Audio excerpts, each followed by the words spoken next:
Legalization of recreational marijuana and various other drugs has been a hot button issue in various states for the past few years.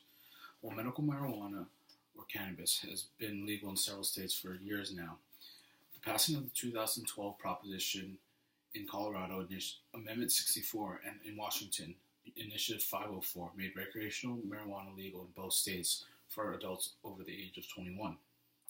The immediate benefits of legalization are clear, ranging from the reduction of minor drug offenses or crimes and the tax revenue generated from anything from licensing fees to the actual taxation of products.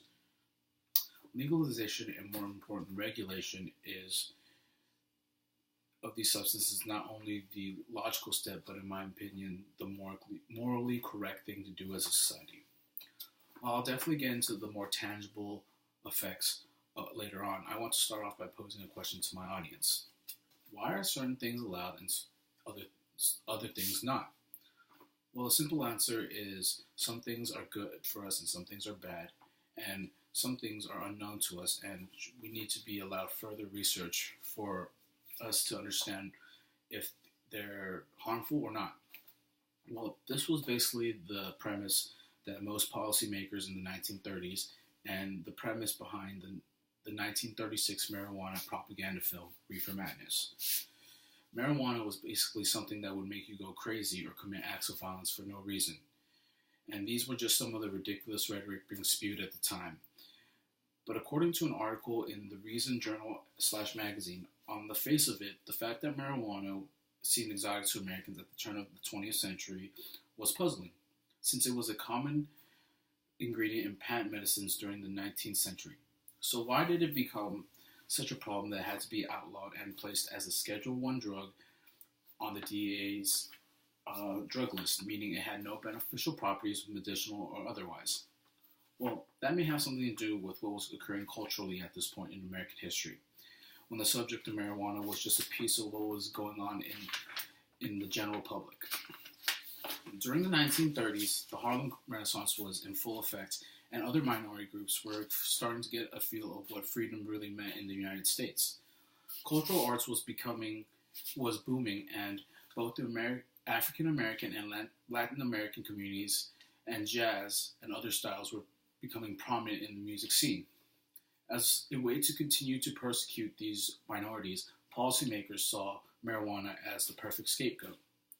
At times used by musicians before and after performances, the New York Times publication started including stories like the 1931 article that claiming that widespread marijuana addiction among the leaders of jazz orchestras, and the 1933 story stating marijuana use constitutes an ever-reoccurring problem where there are Mexicans or Spanish Americans of lower class.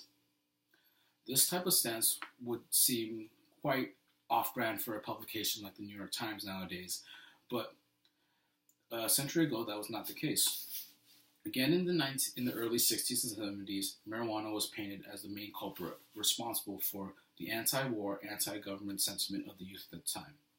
So when Congress was passing the Controlled Substance Act of 1970, marijuana was deemed a Schedule I drug, meaning it had the highest potential for abuse.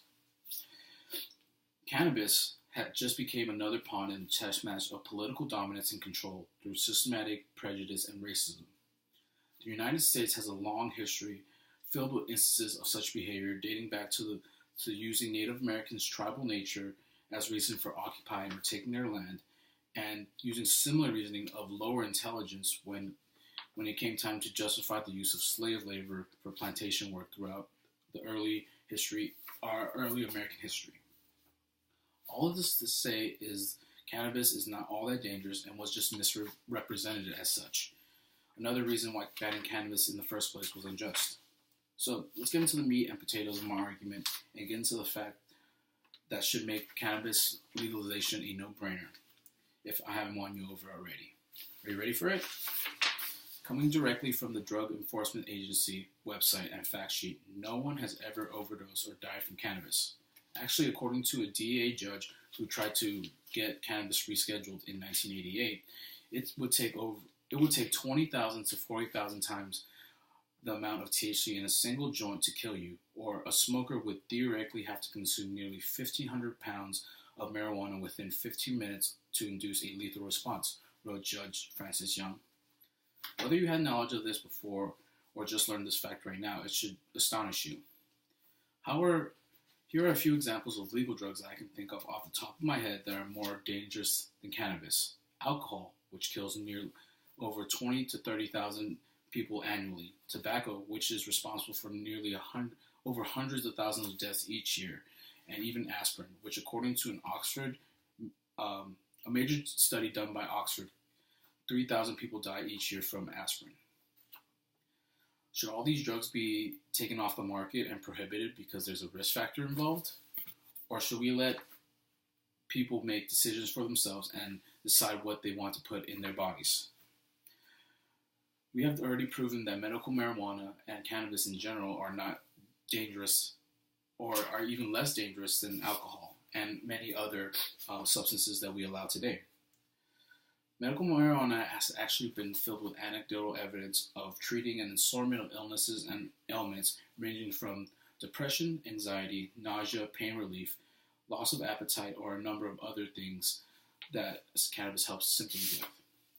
And in certain rare cases, it even stops seizures in young children. That's probably due to the THC receptors all over your nervous system, but let's not get too scientific or specific right now. But because it is a Schedule I narcotic, research and testing is prohibited, and these findings can't be scientifically proven at the moment. So that's why we need to initiate change and allow for freedom in this field of research.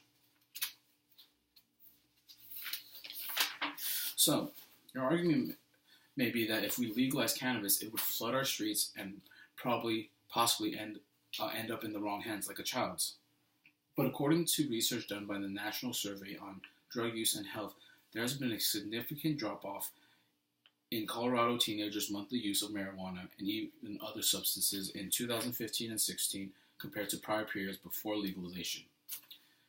Legalization, like I said, also means regulation. So, if the cannabis industry was treated as a legitimate business that offers a service, then procedures would be taken to minimize such things from happening. You hardly ever see a small child walking around town with liquor or beer in their hands, right? That's because we place restrictions on who gets to purchase these items and at what type of stores and when. Maybe shady after-hours deals will no longer be done in your neighborhood if there was a regulated store that opens and closes on time instead of an establishment that could be closed or shut down at any time and moved without a word's notice. Taking these necessary precautions not only demystifies some of the stigmas associated with cannabis, but also can lead to proper education for young people about different drugs, their effects, consequences, and maybe even curb use or just make things safer overall. This sounds like the type of proactive drug policy that I want to be associated with, and I would prefer over the current model of drug enforcement, which has been proven over time to not be very successful at all. The war on drugs clearly has not worked, and we need to figure out another way to deal with the problem of recreational drug use. So there you have it. Why I believe cannabis should be legalized, taxed, regulated, and sold to the masses just like alcohol or like any other over-the-counter pain medication.